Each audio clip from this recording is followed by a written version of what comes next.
Hi, my name is Austin Dykes. I'm the product manager for Cyber Triage, and welcome back to the Cyber Triage Artifact Speedrun series, where we quickly review DFIR concepts and artifacts to assist you in your incident response investigations.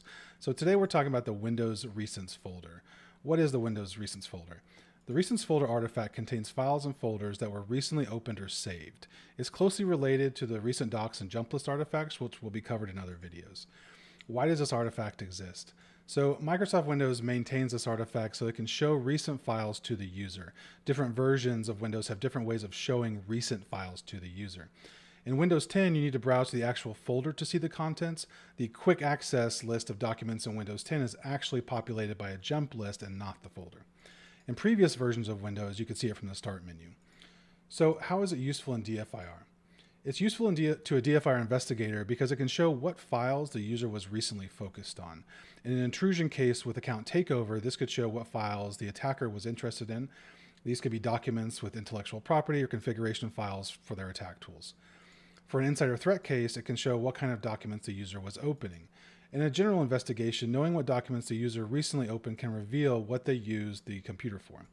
It can also list file paths and times for files that have since been deleted or were on a removable drive.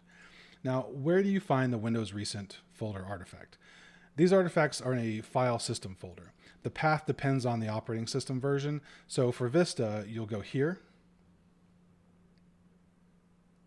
And for XP, here. And on a Windows 10 system, it will likely be somewhere that looks like this. Now, note that if you navigate to this folder in a live Windows system, it will display as recent items instead of recent. But if you're looking with a forensic tool or the command prompt, it will be recent. And what does the artifact contain? So the folder contains link files that point to recent folders and files. Some systems will have a fixed number of entries at 149 and others do not. There is a registry key that limits the number. So the link files can contain the path, will contain the path to the file that was opened or saved, dates of last activity, metadata of the target file such as size and dates. So that's all really useful information that you'd want to have in a DFIR investigation. And finally, where can you see this in Cyber Triage? You can see recent folder artifacts in Cyber Triage in the data access section.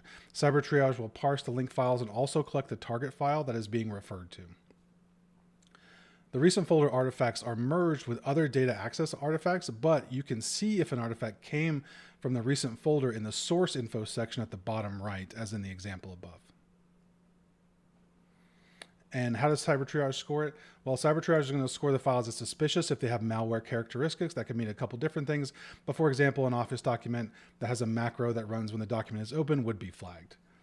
And a little bit about Cyber Triage. Cyber Triage is an automated digital forensics tool and incident response software that allows cybersecurity professionals like you to quickly answer intrusion questions related to things like malware, ransomware, and account takeover, among others. So it uses host-based data scoring, analytics, and a recommendation engine to ensure that all your investigations are fast and comprehensive.